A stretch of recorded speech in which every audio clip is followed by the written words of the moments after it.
I know you should probably be doing something important right now instead of watching this video about how to get to do the important thing.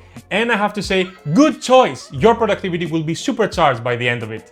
So if you're anything like me, you get random, awesome ideas and you think, I'll remember that. And of course you don't.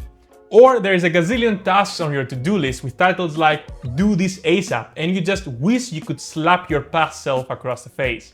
Because now you have to search through 5 different messaging apps and scatter notes just to find out you had an important deadline 3 hours ago. I exaggerated a bit, but you get the point.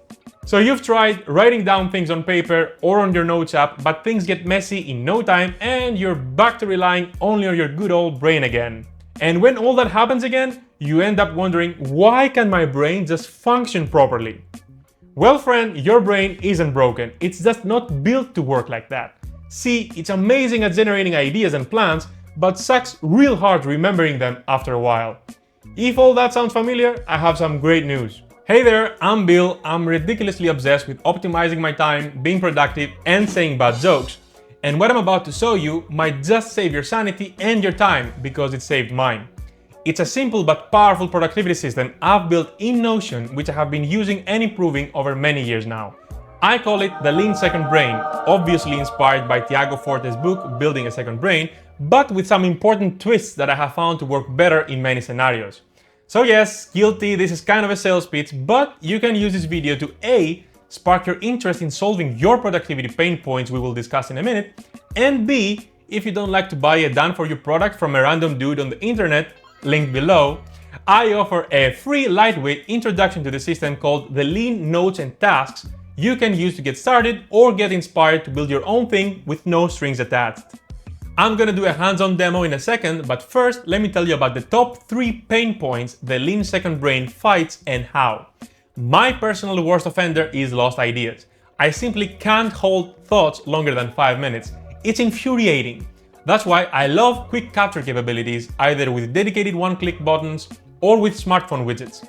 Everything new lands into the unprocessed page so you can clean them up later. Won't get into too much detail here, I have a written guide explaining things in depth, linked below, and there is also a hands-on 10-minute onboarding guide inside the template to ensure you're not gonna get lost. Secondly, we have the annoying task paralysis. Picture this, you have so much to do and no clue where to start, so you either freeze and do nothing, or you do some random task just to feel busy. The bird's eye view section is the cure here, where you can easily prioritize your projects, plan your tasks, while everything is properly grouped and linked together. That way, you can see what you did before, and since you planned what you need to do next, you simply execute your plans. I might be a bit biased, but this is a true game changer for productivity. The final boss here is that some projects are simply a huge mess, where you have scattered notes from hour-long meetings, message threads, and emails, and need detective skills to find out what you actually need to do. In the Lean Second Brain, every project gets an all-in-one projects hub with all relevant tasks, notes, people, and money involved linked directly into it. No more context switching to gather things from elsewhere. You dump all the info in the project as it comes, and when it's time to work, you just get in the zone and execute. It's truly an amazing feeling. So the Lean Second Brain is perfect if you are a busy professional managing endless meetings and deadlines, a solopreneur doing everything on your own, a creative fighting chaos to finish projects at 2 AM, or just anyone who's ever said, yeah, I'll remember that, and spoiler, you didn't. And don't worry that you need to learn a bunch of things at once to use this. I explain in the written guide how to grow into this productivity system without getting overwhelmed. So if you want to stop losing ideas, start organizing and actually executing your plans, don't wait. Grab the Lean Second Brain Notion template linked below, or start with the free Lean Notes and Tasks version to see if you like the style. Okay, enough talk. Let me quickly prove to you how simple and powerful this system really is. Let's hop on the computer for a super quick demo using the built-in onboarding guide. So after you get the link to the template, you will duplicate it to your workspace by hitting the duplicate button right here, and then adding to private by hitting this. When it's done, you will see the template, hide the sidebar, and this is the homepage you will see. And actually, that's all the system. When I said it was lean, I wasn't joking. We have 4 basic elements here: the onboarding guide, which is temporary, the navigation bar, and in the bird's eye view, the quick capture buttons and the strategic views of the 6 core databases, more in a second. Let's expand the onboarding guide and see that we have 4 basic steps to do.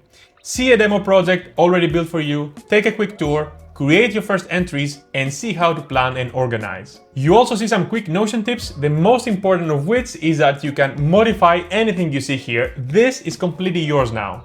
So to get started, I added the guide on a different screen, so let me hide it from here. And for step 1, let's go to the areas view and click on the demo. And from there to the project section and click on that demo. And from here, let's scroll up and down, see the different sections, open a couple of pages like this one, for example, and go back just to get a sense of what is going on. You can also click this just to view the hidden properties right here. So the quick version to understand this setup and the 6 core databases is this. Areas are your big life buckets, like work. They hold actionable projects like prepare a presentation, which in turn can hold practical tasks like write a first draft. You also get notes for ideas or assets like the script of this video, plus people and money, which are self-explanatory. You will see them in action, and for deeper understanding, check the written guide. Cool, let's click away and go for step 2 of the guide. We can expand the navigation bar and see the hidden buttons that lead to different views and pages of the 6 core databases, which you will not need starting out, so let me hide them again. Then let's visit the unprocessed page like this, scroll a bit up and down just to get a sense of what is going on. And then let's go back home by clicking this link right here, or the top link right here, which will always lead you to the homepage. Then let's go to the bird's eye view section and click through the different strategic views of the 6 core databases, like areas, projects, tasks, notes, people, and money. And optionally, you can see the filters and sorting just to understand what is going on with that too. What we did is really important because 95% of how you will spend your time here, it's exactly this sequence. So homepage, bird's eye view, trips to the unprocessed page, and back. Next, in step 3, we will create some entries, and I hope you're excited. First, let's go to areas and create a new area. Let's call it career, for example, and click away to autosave. Then let's create a project like find a new job, a remote job maybe. And in the area property, let's add the area we just created. Also, let's add the priority to top.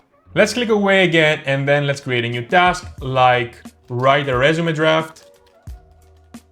And to the project property, let's add the project we just created. Let's click away again and create a new node now, like interview notes. And in the project property, let's add the project we just created. And from the templates below, let's select meeting, which will add the relevant tag and set it up as a meeting. In practice, you will create areas rarely, project when you're planning, notes and tasks all the time, and people and money when you need them. Finally, for step 4, we will get into planning and organizing. Let's go to the bird's eye view, create yet another project and call it empty. Let's click away and visit the unprocessed page. Here we will find this new project we created in this project section where the headline will tell you what is missing. So it says no area. So when you add an area, for example, the one we created, it will be gone from here. You will be able to find it in the last edited view right here. If you scroll down, you can see the other sections like tasks, notes, and money, and the headlines will tell you what is missing for them to be unprocessed. So let's go back home now, and in the bird's eye view section, in the projects view, let's change it from year to month and expand the project we created in step 2, just to indicate how much time it will take. Then let's go to the task view, and we can drag this task from Saturday today to the next Monday, for example. And if it doesn't have a date, you will find it here in the no date. And if you click it, it will appear in the calendar, and then you can move it wherever you want. Next, in the notes view, you can drag, for example, this onboarding guide from no assigned date to this week and from node to asset like this. And also in the people view, you can drag me, Bill Murtakos, from social media to friends. Lastly, in the money view, you can change the income after LSB from planned to paid, so it is reflected here in the sum. It's worth mentioning that all the actions we did can be done in the dedicated Projects Hub context. So if I go back to the project view and click this project, all the actions we just did could be done in the dedicated sections of these same databases. I will let you experiment with them just to build up your confidence. Awesome, so we covered the basic steps. Of course, the onboarding guide has some more tips to offer, like how to set reminders, what to do if you delete something, where to find backups of the basic elements, and why it's best to archive database pages like this one by setting the status property to archive, so it gets lost from the main views, but you can find it in the archives page right here. When you're ready, feel free to delete the onboarding guide or anything else you want by going on these 6 dots right here and just clicking delete. Or if it's a page, you can go on the top right here and select move to trash. Quick tip before we close the demo, the Notion and Notion Calendar smartphone apps and widgets offer a killer setup to capture notes and tasks on the go or to quickly review and modify your pages. And heads up, you need to click open with calendar on a database like this task database right here, so open with calendar, to sync it with Notion Calendar on a computer before you can see on your phone's app. Alright, that was it. Thank you super much for hanging out with me today. I genuinely hope this gives you exactly the productivity boost you're looking for. If you have any questions, suggestions, or just want to say hi, drop a comment below or reach out to my social media, all links in the description. And hey, if productivity automation and getting more done in less time is your thing, I've got some awesome content coming up soon, both here and on my socials. You don't want to miss it. See you soon. Cheers!